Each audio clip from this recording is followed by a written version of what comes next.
Good morning, good afternoon, good evening, and good night. My name is Savannah Playford, the Director of Youth Ministry at Dixon United Methodist Church. Whenever you are watching this, welcome to today's daily devotion. Have you ever tried to type something in on Google, maybe just a couple words or a couple phrases, and then Google tries to guess the rest of your sentence, or it'll fill in your search for you? Well, as I was preparing for today's daily devotion, I was typing in on Google, and Google decided to finish my sentence. I was typing in, "can you?" and Google finished the sentence with, "Can you die from a broken heart?"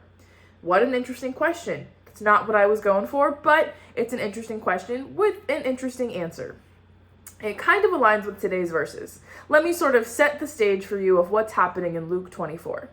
Well, at this point, Jesus has been crucified, he's been placed in the tomb, and the tombstone was rolled away, and there was no Jesus. Nobody expected to see no body. So it was an interesting time for many of the believers of Jesus. People were saddened. They were heartbroken over the fact that, one, Jesus had died, and two, that he was not there in the tomb where they had laid him to rest. So in these verses that I'm reading for you today, two disciples are walking to the town of Emmaus, a town outside of Jerusalem, where they were walking, they were talking about all of the events that had just recently happened. They were discussing their grief and their heartache and what was going on. And while they were walking, a stranger, who was really Jesus, joined them for their journey. The stranger was asking them about their heartbreak and why they looked so sad and what was going on. Here is Luke 24:28 through 35 that says this.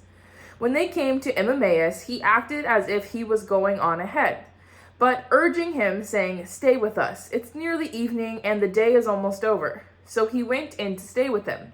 After he took a seat at the table with them, he took the bread, blessed and broke it, and gave it to them. Their eyes were opened, and they recognized him, but he disappeared from their sight.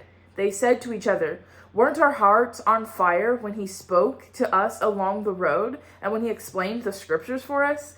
They got up right then and returned to Jerusalem. They found the 11 and their companies gathered together. They were saying to each other, "The Lord really has risen. He appeared to Simon." Then the two disciples described what had happened along the road and how Jesus was made known to them as he broke the bread.